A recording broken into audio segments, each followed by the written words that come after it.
All right, buddy. Glenn, thanks so much, man. Thanks. I want to thank the Lunch Bunch for all they've done in the past few years to keep Alcoholics Anonymous members coming together. Your consistency and your delivery has been absolutely wonderful. There was certainly a time a year or so ago that I was popping into this meeting on a fairly regular basis, and always kind of listening in the background while things were going on. But back to live meetings and the busyness of life and everything like that. I'm just so happy to be with you and see that you keep doing this stuff and listening to you boys before anybody else showed up talking about your longevity and your sponsorship lineage and all that kind of stuff was pretty warming. The closeness and the love of Alcoholics Anonymous is never lost on me. I just, we are not strangers in any way, and we come in and then right away I feel like I'm a part of the energy and the people that are here. Um, and seeing my buddy Frank and Dane and Billy, seeing you guys here, like I I love hanging out with you too. It's me speaking all the time and everybody's muted. I'd rather we all were sitting in a room just sort of shooting the breeze like good old boys. And but I want to recognize that nobody put their hand up to say they were new. Nobody put their hand up necessarily to say that they were in their first 30 days or anything like that, but there might be a few people who are here in their last 30 days. And that often is the case in rooms like this. And I want to make sure that I'm speaking to them as well. But because nobody identified as a new person, I got the information from Glenn that it was my sort of decision about what it was I was going to talk about today. And I was going to wait to see if there was new people in the room. And if there wasn't, I was going to steer away from my story and move a little bit more into something more topic related. And my good friend Bill talked about the seventh step, which I think is a beautiful essence to sort of get to and sort of hang around for a while. So if you indulge me just a little bit, I appreciate it. My name is Marty Cosgrove. I'm an alcoholic. I'm a member of the Prince George Group in Hamilton, Ontario, Canada. I have had a love affair with Alcoholics Anonymous since July the 16th, 1987. I've never looked back and thought that it was the wrong decision or that I was in the wrong place. I've never thought that. Not just because of how wonderfully warm and comfortable you guys have made me, but in my heart of hearts, I am one of you. I knew that from day one, and it's never changed. And thank you again for welcoming me into your midst. Uh, I know it's the first time I've ever done this from my car. I've listened to a lot of meetings from my car. I typically show up in Alcoholics Anonymous meetings with a tie and a jacket, and hopefully with a message that matters.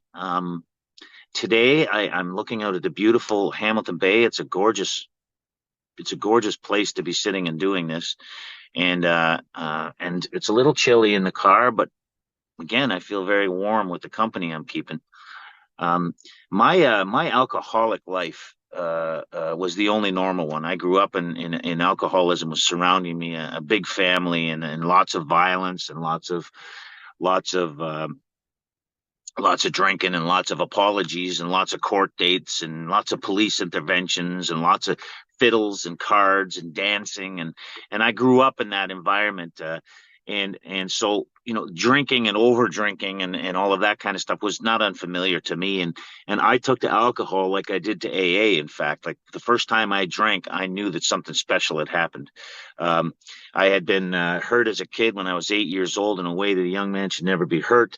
I was in a home of violence and abusiveness, but I had this life that was exciting and vibrant with sports and friends and school and I just loved all of those things. Hockey was a big thing, and I took a drink at 12 years old. I had a couple bottles of beer in the basement of my parents' home, and something happened inside of me. Something happened inside of me that makes me different than people that doesn't happen to. I just felt okay, and I went from not knowing that I wasn't okay to feeling okay and realizing that I hadn't been okay, and I had been damaged and I was repaired. I had been broken and I was healed. I all that stuff happened after a couple bottles of beer, and then the spin started. I got violently sick and thought to myself, that's the greatest thing that's ever happened to me. I will be doing that again. And I began to seek that sort of that activity and that behavior at 13 and 14 and 15 years old. And although I wasn't drinking every day, I was drinking all the time. And if you remember your own story, that's probably the case for you too. Is every opportunity, every time that I got that I could steal it or Well, steal it mostly. I was taking it out to the bush with the boys, and we were drinking, and that's the way it was. Now they always went home. They seemed to avoid trouble. That was not my case. I had this ability of often getting framed. I had no idea, like oftentimes what I was charged with. I would end up in custody, and I'd be asking these questions, and they would be blackouts and lost memory stuff.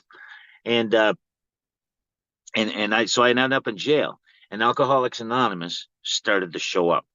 And I want to make this clear. If Glenn had asked me to come down to Tennessee to do this talk, maybe I would have done it. I might have just got in the car, or I would have come and done it. I will go anywhere for Alcoholics Anonymous because Alcoholics Anonymous kept coming to me. I didn't come to AA. That's not my experience. Alcoholics Anonymous kept coming to me.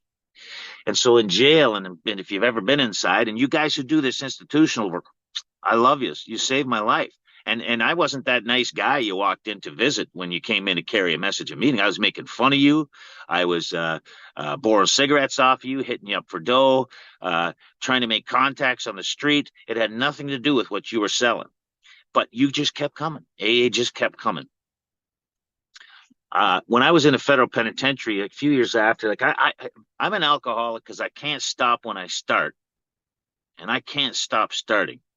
That's what makes me alcoholic. That's my own experience is the only thing that can lay testament to that. There's nothing else. And everybody else's observations, the courts, the therapists, all that kind of stuff, they've all had great observations about my life. But it's only myself, my own experience. When I look back and say, can I stop when I start? The answer was no. Can I stop starting? No. Every time I swear off and I promise, I make promises to people I love and I mean it. But I drink again. I drink again. I drink again.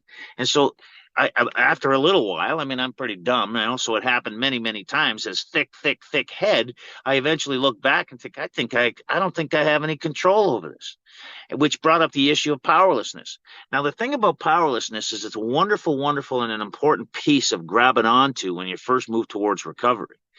But when you're powerless and you're in the throes of alcoholism, one of two things is going to happen. You will either find that way to recovery or you will stop giving a damn. And for me, I began to act as if it didn't matter. And my life was so entrenched in violence and crime and all that kind of stuff is that I was diagnosed sociopathic at 19 years old. And when I would go into prisons, they placed me in the hole. I couldn't even play well with other convicts. It wasn't a good way for me to spend time. And I would go mad in those isolation areas. I would go crazy. And because other guys were kicking the doors and screaming and yelling crazy stuff, so would I. I just became like the peas in the pod. I just became that way. And so I was living out the diagnoses that I was given, and I couldn't get out from underneath the penitentiary system and the legal issues. And my story goes quite simply. In July the 16th, 1987, after a parole suspension, going back to prison again, looking back at facing the rest of my time, knowing full well, I hadn't had a drink for a couple of weeks, knowing full well in my heart of hearts that I cannot drink again. I'm going to die. I was brought to my knees in a jail cell and I screamed out, I don't want to live like this. I don't want to live like this anymore. And I heard a voice say, you don't have to. You don't have to live like this anymore. And that was July the 16th, 1987. Now, that might be the fastest I've ever, that might be the fastest I've ever got sober, speaking. So thanks for the little carrot out there, Bill. There's a lot, hey, I tell my story so often. All that stuff is what happened. It's the way it is. And it's out there for the new guy to sort of understand that this broken, destroyed, maniacal human being, which is sometimes how a new person will identify themselves, is they hear that and they say, okay, so there's that guy there. Then what happened? And then, okay, is that guy who's telling us the story? Is that the same guy? Like, is that really the same guy? And so that's the objective when you're charged with this task, is to hold that up so someone can see it. And so that's the life I lived, that maniacal, insane, broken life. I had no relative connections. I had no to speak of. Even my mother, who was there with me right until, well, a couple of years in the penitentiary system, she was with me, but I couldn't even sustain that relationship in there because so many lies and so much deceit and getting into so much trouble inside in the game. And, mom would always be the one that I would go to. Right? So anyway, on July the 16th, I screamed out for help. The help came. Now, what happened in that jail cell when I heard the voice say, you don't have to live like this anymore. I filled up with light inside. And I'm not talking about visual light, I'm talking about a lightness. I had been heavy my whole life. It's just like the way the drink lifted me and elevated me into this place of being broken to being repaired. On my knees, screaming out, I felt the heaviness of the world on me like a weight that I couldn't ever get out from under, and the hatred and the self-loathing. I think that's the weight that I carried my whole life. I hurt everybody in that, and the self-loathing. I didn't believe I deserved to live, and I acted that way. That I acted that way. I enticed violence. I engaged in that, and so here I am, all of a sudden, and that stuff is gone, and I stand up. I stand up in the jail cell and it feels like my feet are about a centimeter off the ground. It feels like I'm not touching the ground. And I asked for the coppers to come get the guy back who I just told to get lost. He comes back and then I'm back on the street. Like that's what happened. My parole had been suspended and now I'm back on the street and I'm sitting in this guy's office. Now I'm an alcoholic and I can't stop when I start and I can't stop starting. But that day the desire to drink, the thought and the obsession of alcohol was removed from me. And I didn't know what was ripped out of me. I'll tell you what I did know was ripped out of me. What was ripped out of me was that self-loathing, that weight, and that darkness and the hatred. That was ripped out of me. That became apparent right away because I was a very much subtle and gentle man immediately. That was ripped out right away. I didn't know the desire to drink, and which had been with me my whole life, was gone. I didn't know that. But what happened was when I was sitting in that office, and this is where I'm going to lean into the topic that Bill was kind enough to supply. Sitting in that office, I'm whooped. I am finished. I am defeated. I'm done. You know, I screamed out for help. The help came. I'm finished. I'm sitting there and I got my head down and this big Scottish guy comes walking up, sticks his arms in the threshold of the door and he looks at me and he says, "I'm your sponsor, son."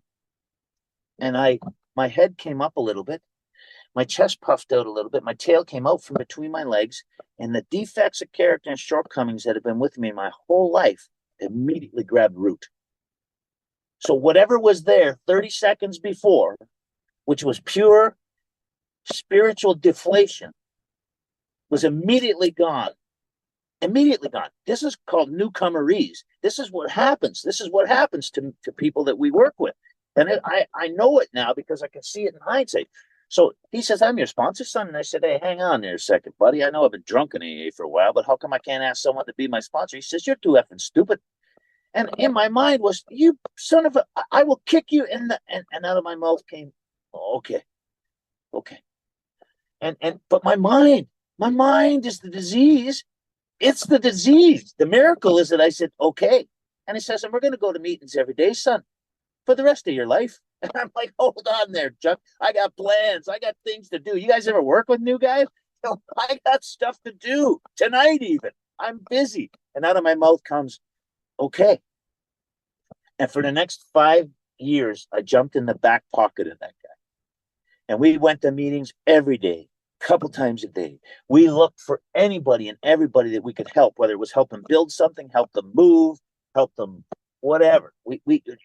We were looking for ways to help. And then we both did it. Neither of us had any interest in working. And we drove around doing that all the time for years. We just did that for years. And my life got better. There were no more, well, not very many returns to prison. There was hardly any more violence. It began to change a great deal. And the people around me began to notice that this was changing, like my mother and my father and my siblings. They began to invite me back into their homes. Now I'm sober one day after the next, going to all of these, when we're getting close to this Christmas time, I had no family to go to. So I went to the area social club in Hamilton here where they put out a scoff, and I stayed there for 72 hours and served coffee and dinners and hobnobbed with people and played cribbage and ping pong and shot pool. And I was happy. I was happy, joyous, and free. I could not go to my families. I wasn't welcome there. 3.5 years in, I go out to my family's place and things unfold. And now I become a member of that family again. 5, 6, 7, 8 years, I'm in and out of bad relationships. I'm living this life, but I'm not drinking, and I'm going to a ton of meetings. I'm helping people like crazy, and I get educated. I begin to work. I have a little girl, and I learned that this Alcoholics Anonymous thing is more than I thought it was. I knew it was about not drinking, but now I know this about more, and I think it's about love. And then I had this experience in Alcoholics Anonymous for a couple of years about love. And I feel this all the time. This is what I'm seeking. It's what I'm seeking to feel, and this is what I'm looking for. And then I realized that some of these guys that were talking about God, maybe they were onto something. And so I start looking at this God thing differently, and I start seeking that. Now, this is my experience in Alcoholics Anonymous. It's not, it doesn't have to be anybody else. This is my experience in AA in 1987 to 1995.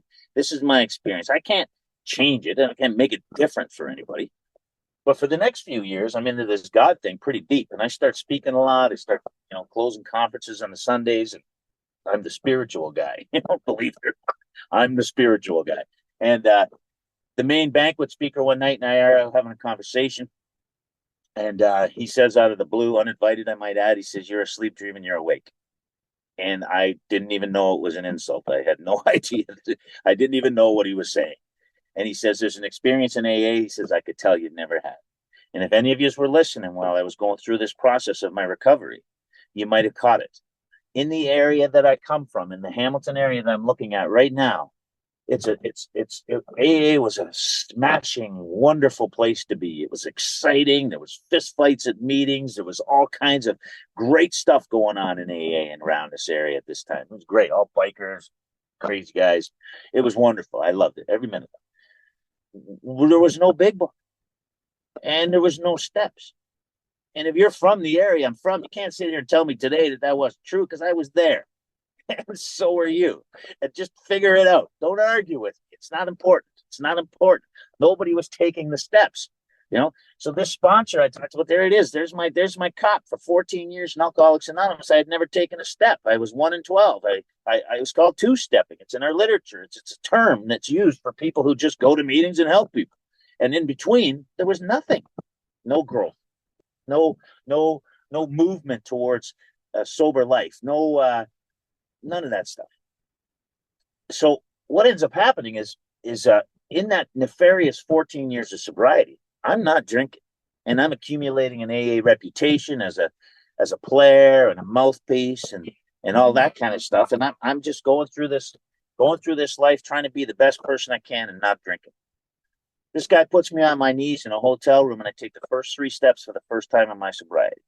I had never been qualified as an alcoholic as I qualified at the beginning. That I can't stop when I start, and I can't stop starting. And powerlessness is my issue. It's the only issue. We admitted we were powerless. It's the only issue in AA. You either are or you aren't. And I had no idea that I had been or I hadn't been. All I know is that I had never accepted another power. But if I'm powerless, the acknowledgement was that I would accept another power. I needed to open my mind to another power. And I was able to do that with this guy, and I started to weep. And he asked me about my selfishness and self-centeredness that I had been describing to him when we were out speaking. He called me on a lot of that stuff, and he says, "This is really a self-indulgent recovery program you're living in. You take all the credit for this. Do you understand that there needs to be an insertion of a power here? It has to be there. It has to be." And then, I started to cry, and he said, "God is everything or else he's nothing. What is your choice?" And I just started to weep and said, "It has to be everything." And he said, "Would you say a prayer with me?" And we said the 3rd step prayer together in that hotel room, and my life changed. My life completely changed. I got up off my knees with Mark, and he directed me on some stuff in my inventory. I called him about a week and a half later, and he directed me to share that inventory with someone locally, which I did. And I talked to him one more time before he passed. But what happened in that time frame was that I began to open up to a process of recovery that I had never experienced, which was a 12-step recovery. I'd been in a 12-step program for 14 years and had never taken the steps. And I think that's insane. That might be more insane than my active alcoholism. I can actually rationalize and understand my active alcoholism, where it comes from, how it evolved, where it went to, the spiritual malady. I can get that. What I don't understand is how I was blinded for those 14 years. Again, I get the answers, but it's like, holy, this had to have been my experience. The other thing I've learned in recovery, too, is that in spiritual growth and spirituality, there's no time. 14 years is no different than 14 minutes. It's always suddenly. When that experience happened in his hotel room, it was suddenly. The 14 years before was just a march up. It was just God's soldiering. It was just a march up to that place. This experience has helped me help a lot of people who've been stuck and installed in their recovery. It's been a tool. But this sort of thing, it's like, I couldn't believe that I had been blind for so long. So I get engaged in this process. I do inventory for the first time. I do a fourth and fifth step for the first time ever. I inventory my resentments, my fear, and my sex conduct. The stuff that comes down about my father and what comes out the other side was unbelievable. The first two resentments that I had in my inventory was my father and the sexual abuser. And the two things that came out the other end, and I share these things openly all around the world, so that people can understand the nature of our inventory has nothing to do with those other individuals and everything to do with that last column. And what gets driven into that last column are these foibles and defects of character. I was sexually abused at 8 years old. How can that have anything to do with me? How can that have anything to do with me? I'm looking at my mistakes and my faults in that last column, and I yell out in Philadelphia. There's 1,400 people. I said, "So what I do? What I do to him? What I do to that guy?" And some guy yells out, "You went for candy," and I yelled back, "I was 8." It's like there's this idea that there has the link, but our book tells us that we're going to dismiss the other person entirely. We're going to look at this in a different way. We're going to dismiss the other person entirely. So I take him out of it, and I ask myself, have I ever done those things in the second column that he did to me? Well, I've never sexually abused children, but I've betrayed, I've lied, I've manipulated. I've done those things that he did to me. I used people, and I put this in the last column, and it's like, oh my God, all these names start popping out. And what comes up? My selfishness, self-centeredness, dishonesty, and fear. That's what comes up all in the last column of my inventory. Everything is tagged with that stuff. And I'm full of this stuff. And I'm sober for many years. I've sponsored 25 guys, and I'm having a brand new experience in Alcoholics Anonymous that I've never been able to transmit to them. I talked to them about a 2-step program of recovery is don't drink, help people, and you will have a vital spiritual experience, hopefully. And if you don't, God just doesn't like it. And that's about as much as I had for anybody. There was nothing else. But these guys stuck with me. They just have 25 guys. But when I got this stuff, I went back to those guys, and only 3 guys stayed with me after that because I said to them, we're done here, man. I don't even know if you're alcoholic. I've never qualified you. I don't even know if you belong here. I don't think you know if you belong here. Oh, we've read the book together. We've done all kinds of stuff in the 12 and 12, but I don't even know if you're alcoholic. None of those guys are around anymore.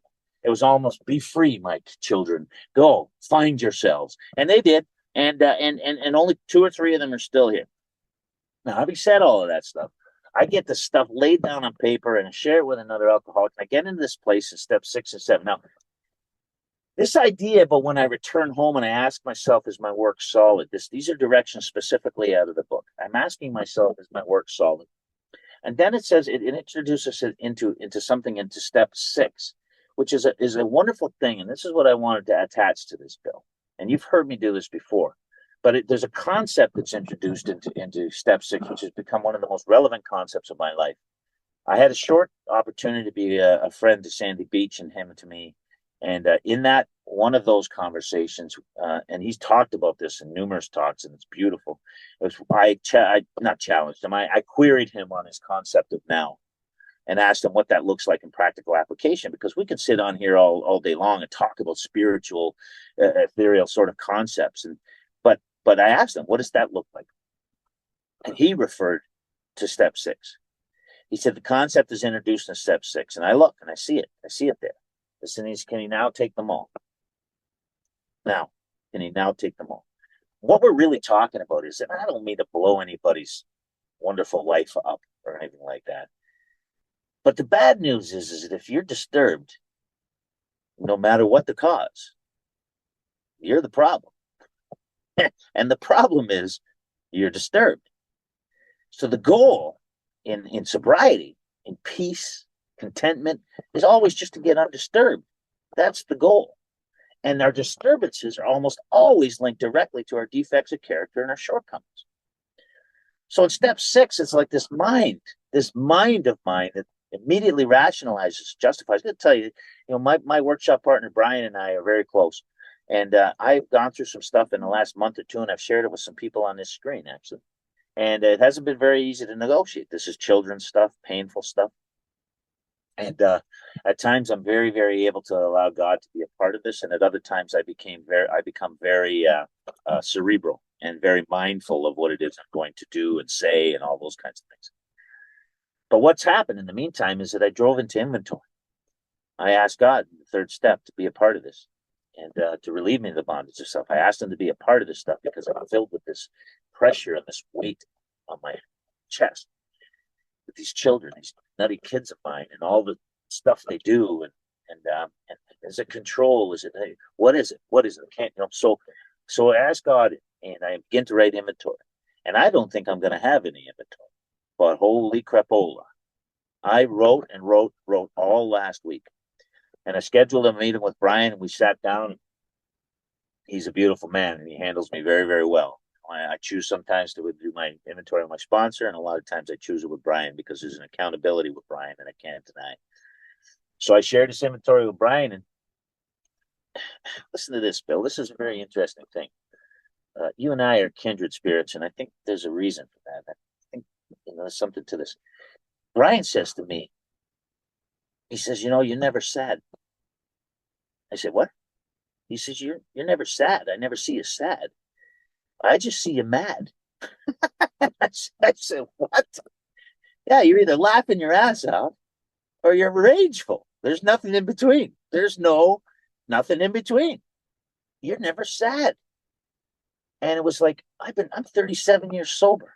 I've been smashing out inventory my entire last 30 years or 20 years.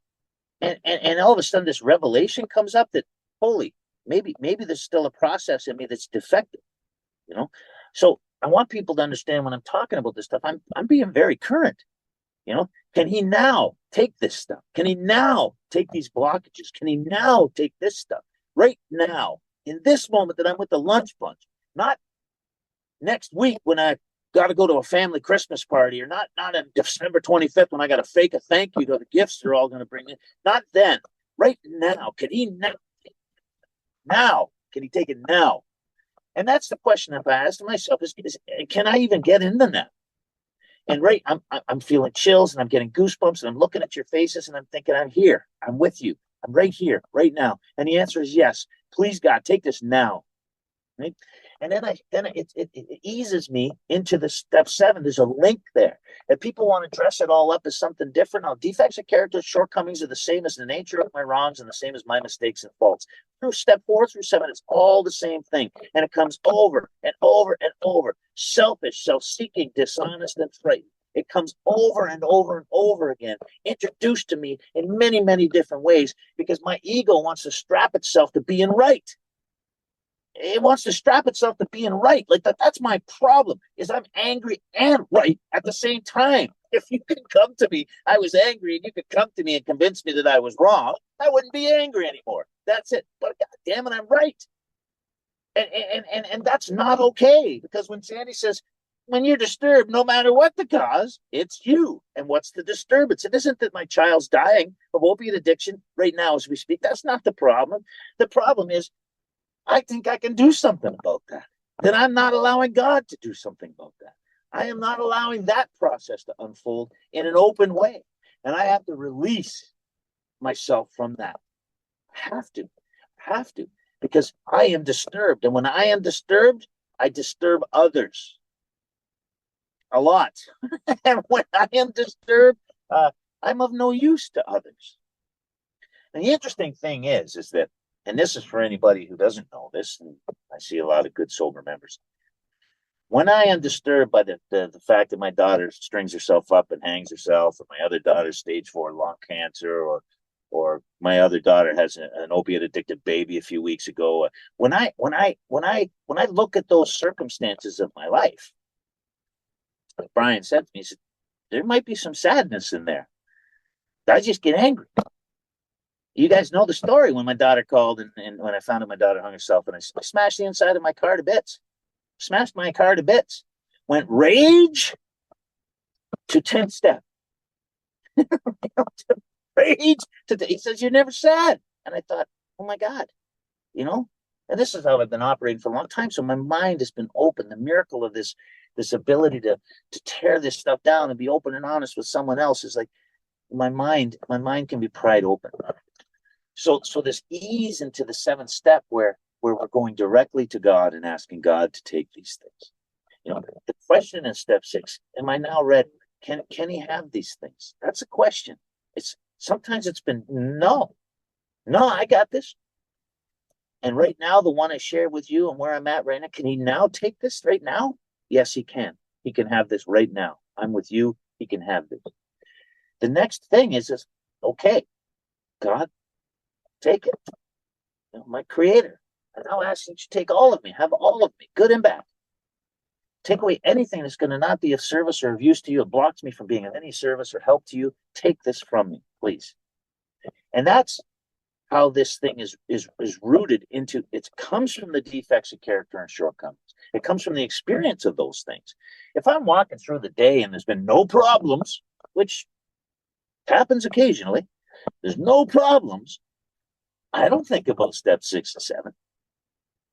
But when I start grinding up against somebody, or I start feeling like alone or separated, or start feeling, a little bit that's tweaking anger, or if I start feeling that stuff, I'm moving into defects and shortcomings. And I have to remember that, not that I'm right, that I have a reason. Because a lot of people that aren't us, a lot of people who aren't alcoholics, it says it's a dubious luxury of normal men. Well, sometimes normal men and women, especially, will tell me, you have a right to feel that way. You need to experience that anger and rage. You know what happens when I experience anger and rage? Baseball bats and doors being kicked in. That's what happens when I get there. My car gets smashed up. There's nothing pleasant about that. It's the dubious luxury of normal men, because I will impose my selfishness and self-centeredness upon somebody. If things are not going as I believe that they should go, which is, again, the root of this entire inventory I just did, is that I have an idea of the way the world should be, the way children should be with their parents, the way children should act towards their mother. I have an idea of the way that should be. And when it's not that way, I begin to dominate, dictate, control, pressure, manipulate. These are the tactics I use. Remember the toolkit of self-will? Those are the strategies I use to try and get my way to smooth out. And this is the roots of step 6 and 7 come from all of those defects of character and shortcomings as they exist in day-to-day living. And like I said, we can talk about these ethereal concepts and stuff like that. But if you're not going through this sort of maniacal, panicky, self-assessment, constant sort of, then I don't know. I mean, this is what our instructions are when these things crop up. This is what our instructions are, not if they crop up. It's like, we know these things are going to happen. And steps 4 through 9 is a process that can release me from the bondage of self. That process of 4 through 9 happens like that. So it's when I come out of that that self-centralization, where I'm just so consumed by how all of this and any of this is affecting me. When I come out of that and I ask God for strength to go and do his bidding, I think I'm making a pretty clear request about what's to be shown next. And amends, whether it's the list I'm making or whether it's the direct amends, either way, is about getting right with the world. So I have all of these problems with the world. Now, you have to understand, my inventory is much shorter. And in this particular case, it might have been 8 or 9 people on it. And most of them are my family members, my direct and immediate family members. We've had crisis in my family, and it's really hurt a lot of people, and I'm not handling it very well. So that's what makes up the bulk of my inventory. But when I go through this stuff, it looks like I'm going to be making a lot more amends. And this is just happening. And I've already initiated that process against my better judgment. Does that make sense? Against my better judgment. I don't want to let these people off the hook for what they've said and done. I want them to be accountable too. And I can wrestle with that stuff when I'm moving through this process. Where do I need the strength? Is right there. Please, God, give me the strength to hear your voice, not that voice. Give me the strength to understand your language, because your language is going to put me in places that I didn't know I was going to be placed.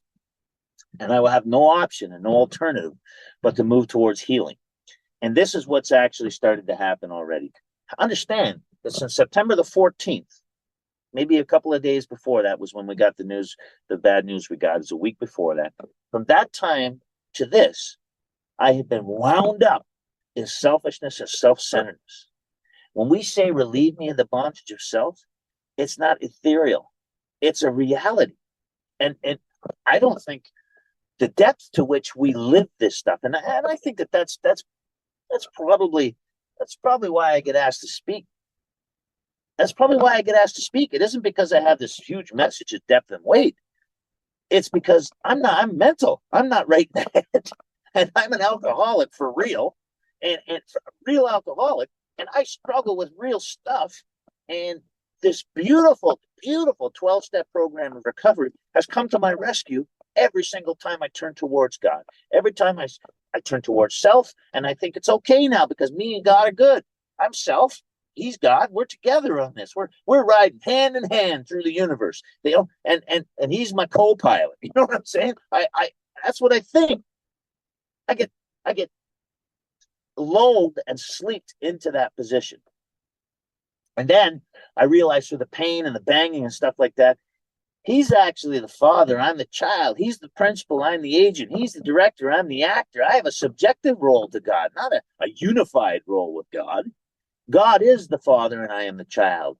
You know, and he will give me direction and I must be obedient to him. You know, it's a well hidden spot, but if anybody wants to, you know, it's in the ninth tradition. I just want to read it to you very, very quickly. And no, Bill, when we're coming out of as I go out from here to do your bidding, I think this is where this really comes alive. It says on page 174 in your 12 and 12, tradition 9, it says, unless each AA member follows to the best of his ability our suggested 12 steps to recovery, he almost certainly signs his own death warrant. His drunkenness and disillusion are not penalties inflicted by people in authority. They result from his personal disobedience to spiritual principles. Now, Bill Wilson, that wrote this, he always referred to the 12 steps as AA's 12 spiritual principles. He always referred to the steps as the principles. He didn't say that anything belied the steps, that honesty and introspection and all of that confession. He didn't say those were the spiritual principles underneath the steps. He always referred to the steps as the spiritual principles. So this suffering, this drunkenness and disillusion, which I've shared with you, is the disillusion, right? This drunkenness in me, like I haven't had a drink in a long, long time. This mental state of fogginess and unpredictability, and sometimes even like emotional blackouts. That's in me. And the dissolution, I believe, is that the dissolution. There is no solution. I'm running on problems. I'm running on problems. That's what that looks like. They're not penalties that are inflicted by people in authority. Nobody's doing this to me. It said they result from personal disobedience to spiritual principles. So if I have this plan in step 4 through 9, if I take inventory and share that with somebody, and then I really look at my stuff and I say, okay, this is good. I'm in a good place here now. I'm in a fresh start here. And I go into step 6 and 7 and I say, this is the shit that always rips me apart. This is this stuff that brings the disharmony to my life. This selfishness, self-centeredness, dishonesty, and fear. Please, God, please, can you take this? This must be gone. I'm of no use to anybody if you don't take this from me. And then I go out to do his bidding. The idea is that stuff will fall away. And if I'm getting more intense about the stuff that's still there, and I think that's okay. But I want anybody who knows me and anybody who's known me for a long time to know there's a lot that's fallen away, never to be returned, just never to come back. I remember when, that I was this way or that way or that way or this way. I remember. And it's not there anymore. The introduction to the step 6 in our 12 and 12 always says this is a step that separates the boy from the men, but it introduces the ideas that we got a perfect release from alcohol in step 1. And it reminds us of that. And then it asks us, well, why can't that happen in step 6? Why can't that happen with my defects of character and shortcomings? Why can't I be granted a perfect release from them? And I have been. I've been granted a perfect release from so much of the stuff that came up in my earlier inventories. It's just not there anymore. The fact is that when I get on here and someone like Bill sparks me with a conversation about defects of character and shortcomings, I'm going through a process right now where I'm right in the middle of asking God to take some things that are still there, that are blocking, and I'm okay with that. Like I was going to say the humility around that. I don't want to admit to humility, but there is if someone else was doing it, I'd say there's a great deal of humility required to get into that sort of vulnerable place. And again, I don't think it's a stretch for me to say to you guys, like, I don't know a lot, and in fact, it's not just rhetoric when you hear old guys that have been around here for a long time saying the longer I'm here, the less I know. That's not just talk. That's not just a cute saying. What happens, or what's happening to me anyways, is in this growth spiritually, I understand that there's so much more growth spiritually to come. And so I just put my hands up. I wish at some point I'd arrived so I could look back and tell you guys how it's all going to go for you if you just do what I did. But that's not what happens. That is not what happens. What happens is that I get a format like this and a venue like this where I get to sit here and just be open and honest and share. And then somebody will call me or email me or message me or something like that, and they will like someone like Bill, and they'll say, "We are kin, man." Or just talking, asking a question, or maybe meeting up again, talking more about this. And I got to tell you, is there anything more beautiful in the world? You know, like, is there? Like, I can't think of anything. There's nothing that's more important to and don't think I'm wrong here. You guys who've got families and all that kind of stuff. This is more important to me than family. I mean, I can prioritize them for you, and some of you would be insulted with that. I don't give a shit because I just don't care because it's the only way it can work for me. This is first. It's AA, then God, then my family, meaning my kids, and then it goes down from there. And San Jose Sharks and some musky fishing and stuff, that's up there in the priority list too. But the idea is that I got nothing without this. You are my medicine. This whole process that I've been engaged with in the last couple of months has all been about being close to you. It's all been about going through this stuff with you. And if there is somebody new on here and you're wondering why isn't this guy talking about not drinking? It's because drinking was never my problem. Drinking was only my solution.